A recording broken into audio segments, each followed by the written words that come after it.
Good morning. My name is June Edwards, and I am the adjunct instructor for NOCE. And this is for the week of March 8th, our senior topics class. So, first, I'd like to go over the calendar with you. So, I'm going to start with the 7th, National Cereal Day.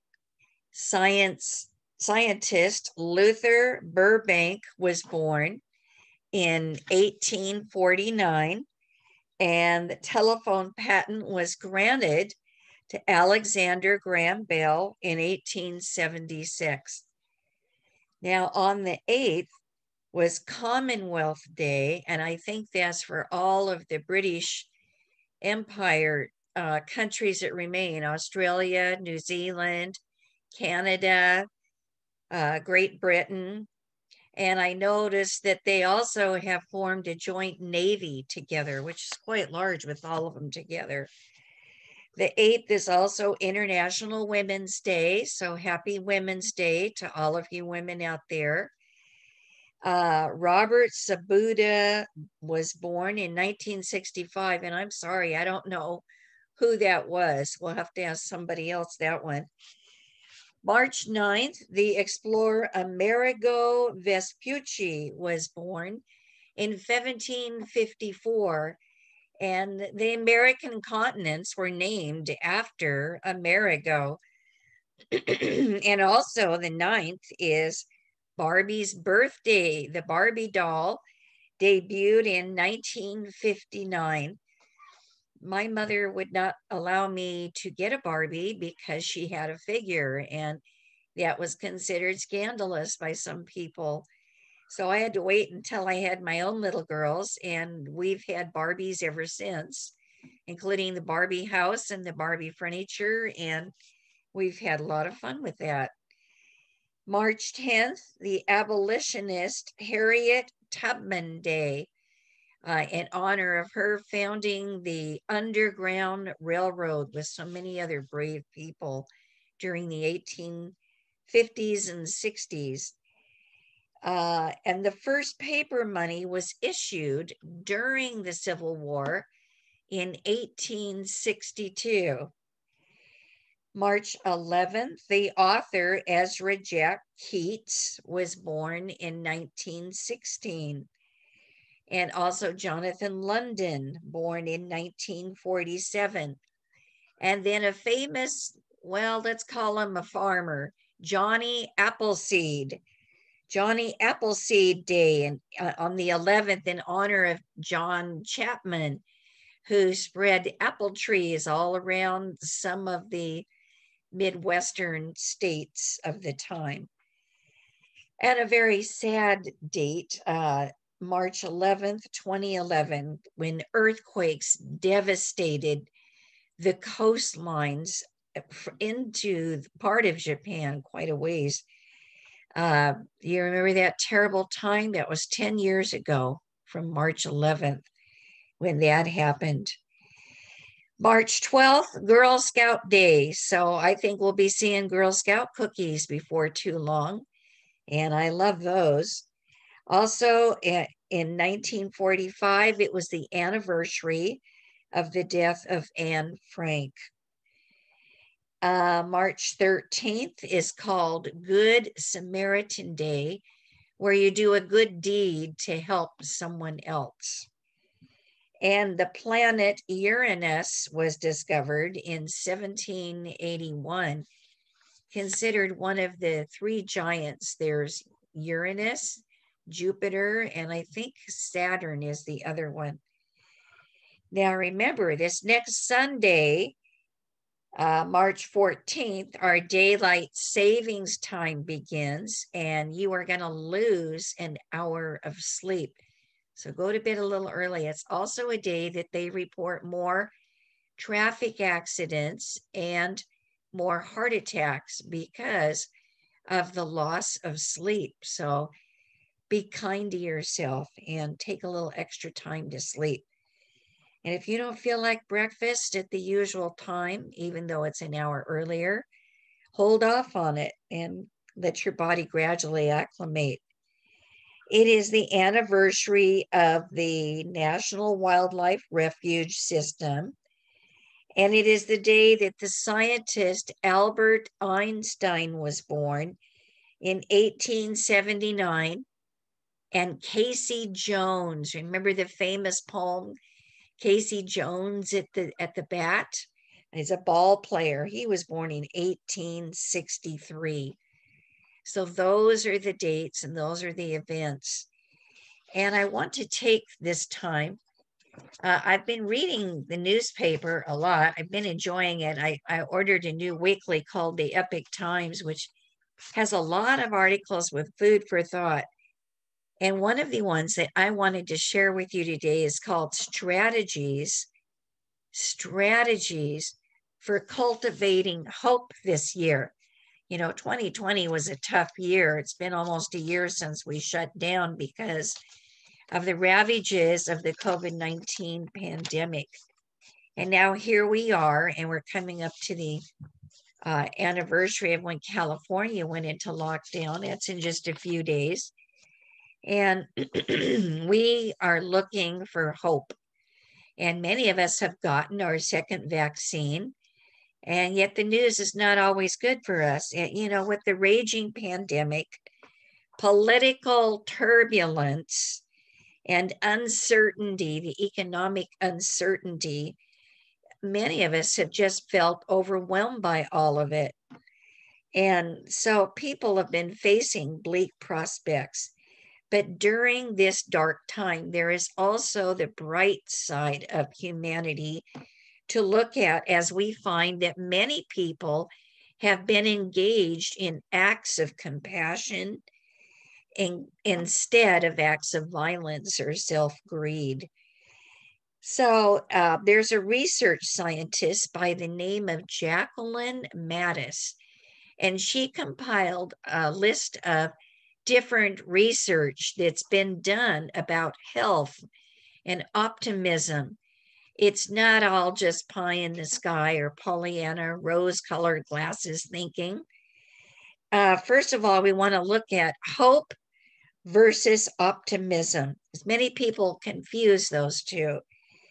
Now, Charles Snyder is the author of a book called The Psychology of Hope. He defines hope as the tendency to see your goals as being possible and to approach those goals in a methodical way and a belief that, yes, I can get and make those goals for a happier, healthful life. And he defines hope as pathway thinking. Pathway thinking is where you make a plan and you map step 1, step 2, step 3, how to achieve those goals. Now, optimism is different. Psychologist Charles Carver defines optimism as a general expectation that good things are on the way and good things are going to happen in the future. If you're an optimist, you look at the glass as half full, not half empty. And so optimists were seeking out the positive. At times, they will ignore or deny or avoid negative information. So let's sum that up again. Optimism is about expecting good things. Hope is about working out a plan and starting to achieve your goals and knowing that it's possible.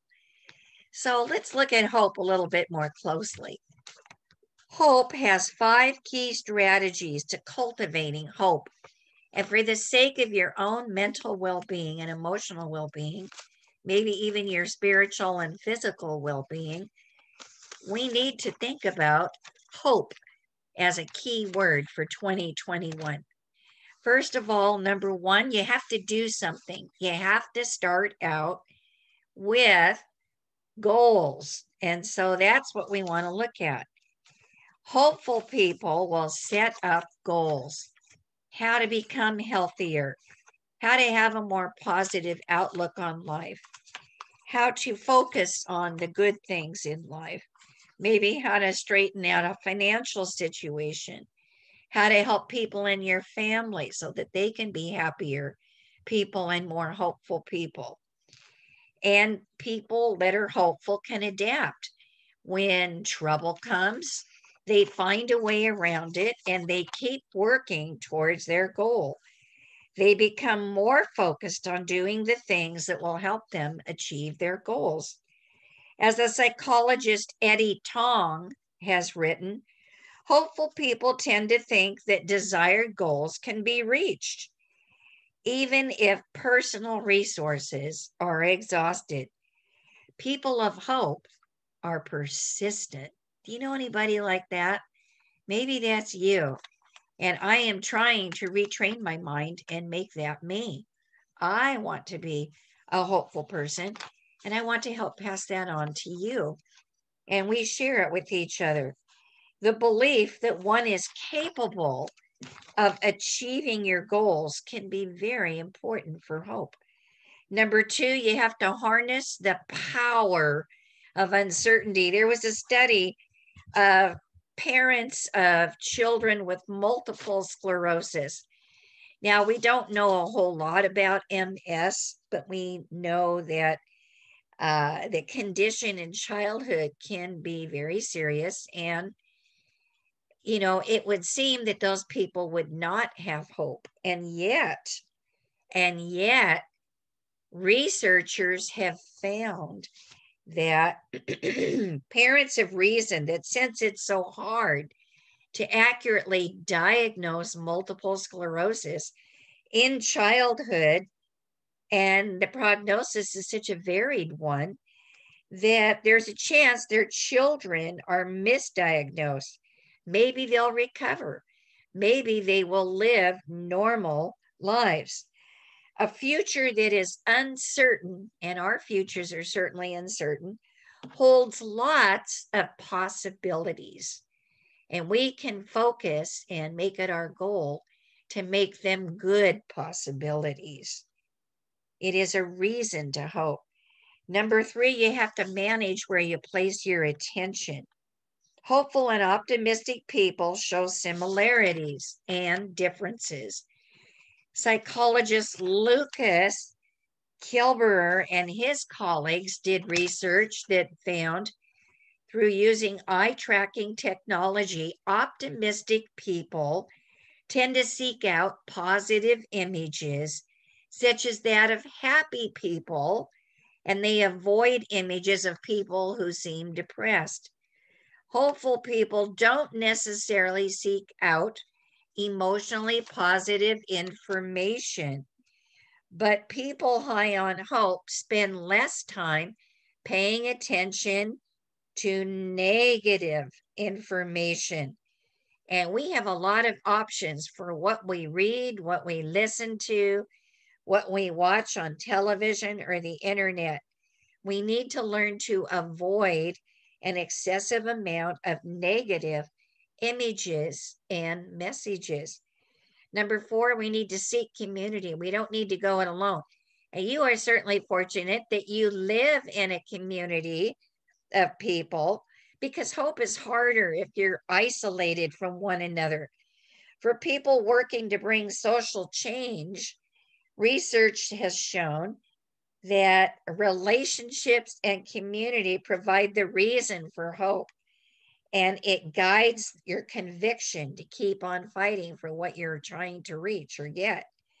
Connections to others helps you feel a sense of accountability, helps you recognize that you matter, and the work that you're doing to bring about positive change matters.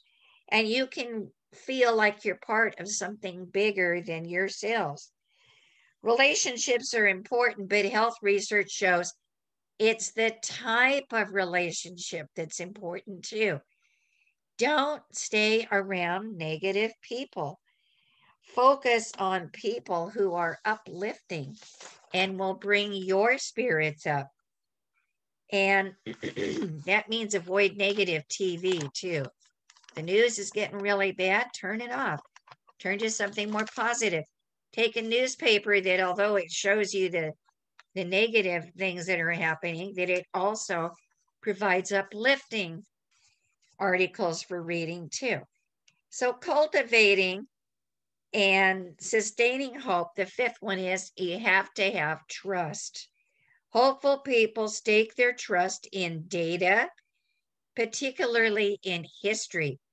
When we look at history, historically, when people have joined together to affect the change, maybe they're going to resist a bad government or a bad economy, they are able to bring about change. Think about the man who got the anti-slavery legislation passed in England.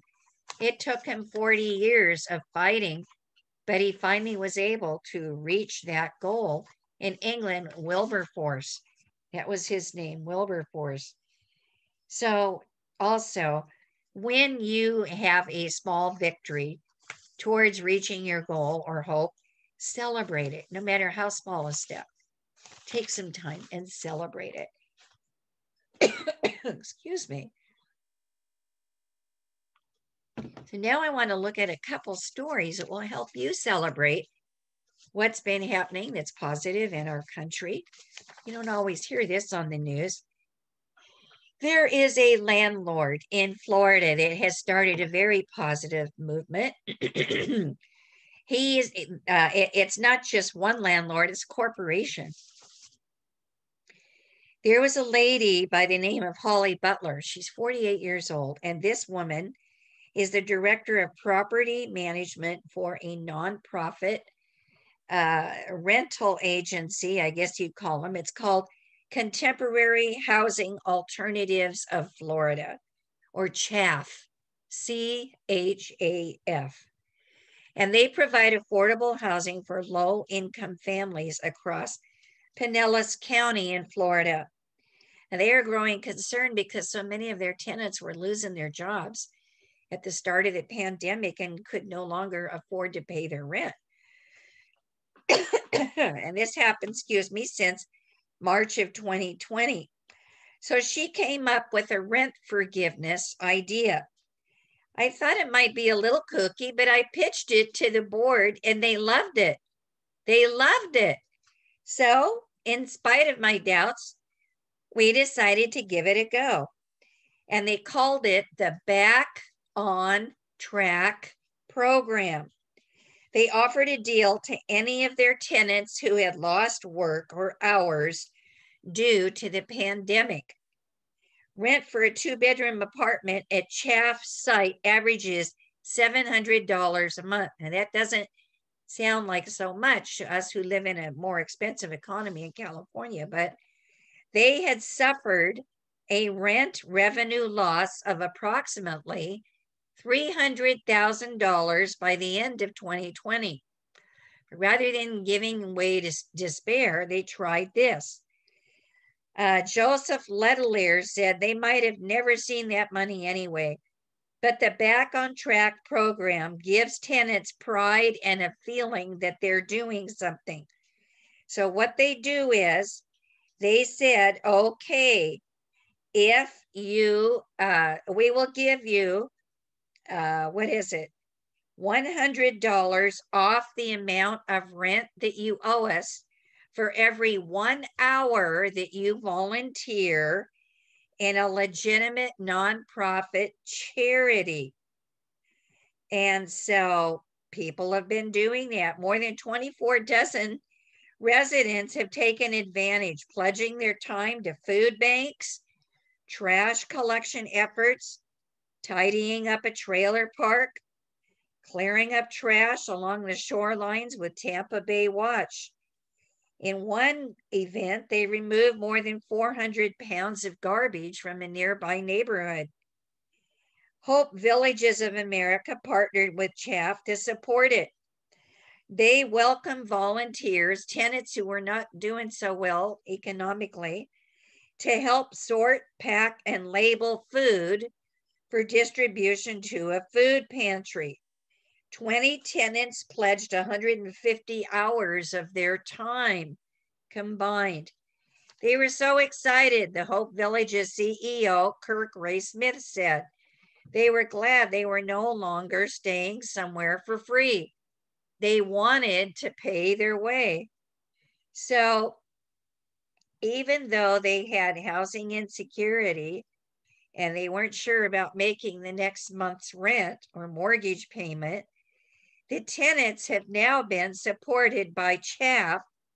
Every household that paid rent through CHAP on time and paid all of it received a $25 grocery gift card.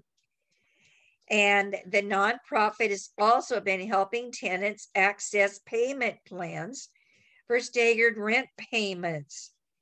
And it's taken a group that's really been struggling and given them hope and an opportunity to hold up their head and do something to help the community. And now they're hoping that other landlords of affordable housing will follow suit and help struggling people to keep a roof over their heads. And that's certainly an inspiring story. And I have another one that's closer to home. This is the story of two high school seniors, Jake and Joey Cutter, who have created a program in Laguna Beach to distribute care packages to the homeless camping out on the beach. And here's a picture of them. I think they look so happy about what they're doing. You can see their names, Jake and Zoe Cutter.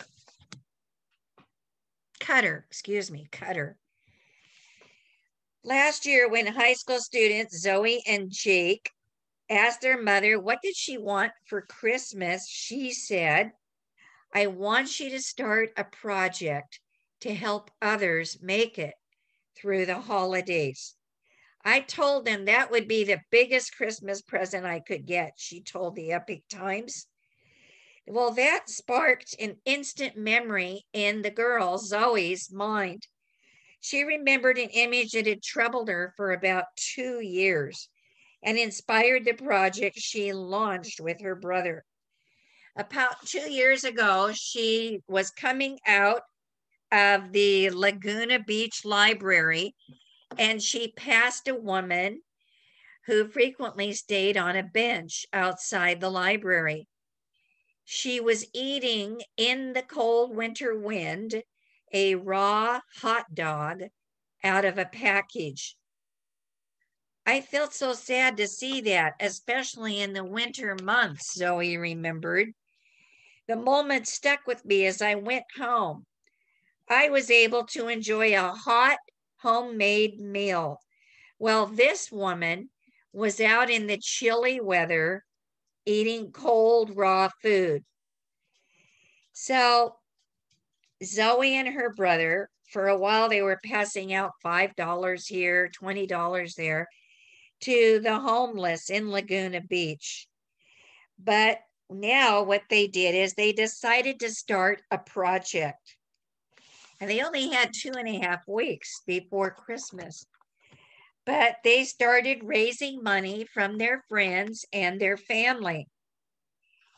They were very generous and they really did help them. Enough money they got, about $800, to make 30 care packages. And the figure of $800 was matched after 40 students in their high school gave them money. 40 high school students giving $800. And then the figure was matched by uncles, aunts, and cousins.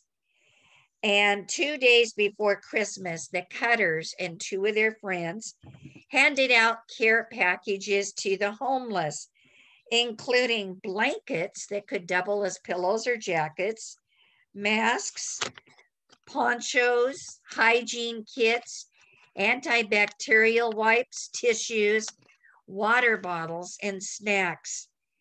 And the odd thing about it is, who was the very first person to get one of those care packages? It was the woman who Zoe had seen 2 years before on the bench in front of the library. I am a bit shy, Zoe said, so I did not say much to this woman, but we exchanged smiles, and that was enough. The woman, who was accompanied by her husband, said they were especially grateful for the beef jerky, which had long been her favorite snack, that was included in the bag. The interactions where the homeless were all super positive and kind, Zoe said. She said one man asked her if she was part of a church or whether she was just spreading kindness. The exchange ended with him praying for the safety of her and her companions. And it set off a chain of generosity. Now Zoe and Jake say they're going to make this an annual holiday endeavor, and they have begun to brainstorm other ways for charity projects for their future. I do believe what one puts out into the world will come back to you, Zoe said. By spreading happiness and help in times of need, I hope that one day, if I am ever struggling, I will be shown the same. And she feels that it has kick-started a chain of generosity in the world. If you choose to stop instead of passing by, you might even be the one person out of hundreds who chose to stop and help. And that is an amazing thing. How wonderful. So in this time of negativity, there are some good, positive things happening. Now I want to switch over a little bit, and I want to tell you about some other research that's being done. Some people have been asking, could most COVID-19 deaths have been prevented? And there is mounting research that shows, yes, the effects of vitamin D, D is in doll, the effects of vitamin D on COVID-19 have more clinicians and researchers calling for its wider use. My doctor has been prescribing more vitamin D. In recent weeks and months, there's been an upshot of studies demonstrating the benefits of vitamin D. Well, there's lots of benefits from taking vitamin D, but a really important one lately is it can help against COVID-19. More than 200 doctors, scientists, and leading authorities have signed an open letter calling for increased use of vitamin D in the fight against COVID-19. Research shows low vitamin D levels almost certainly promote COVID-19 infections, hospitalizations, and deaths. Given the safety of vitamin D, we call for immediate, widespread increased vitamin D intake. It modulates thousands of genes and many aspects of immune function. The authors noted that higher vitamin D blood levels are associated with lower rates of SARS-CoV-2 infection, and it lowers the risk of a severe case. Vitamin D's effectiveness is also shown in intervention studies, and there are many different biological ways by which vitamin D influences the level of COVID-19. They say you should take enough vitamin D to achieve a blood level of at least 30 N milligrams, and that all hospitalized COVID-19 patients should have vitamin D added to their treatment. So that's something you could ask your doctor about. And we don't want to overdose on vitamin D, but it might be something to ask your doctor about and to think about. Another study has found that too much sugar, salt, and fat make junk food delicious, but it undermines your immune system, and it could worsen the susceptibility to COVID-19. So be really careful about the amount of sugar you're taking. I'm a sugar addict, and I've had to really watch my sugar. I allow myself 1 day a week as a cheat day off my diet, but the rest of the time I'm on a low carb diet, and my doctor knows about it. And to date, I guess I could tell you I've lost more than 10 pounds since Christmas. It's a good thing you can't see my tummy because, yes, I do have more I need to lose. I'd like to lose at least another 10 pounds in the next 2 or 3 months and get my weight down to a healthy weight again. And you have to be careful about things with too much sugar, salt, or fat. So be careful of that. And just try to be careful. And if you have any questions, talk to your doctor about it. And then I had another one about health that says that stretching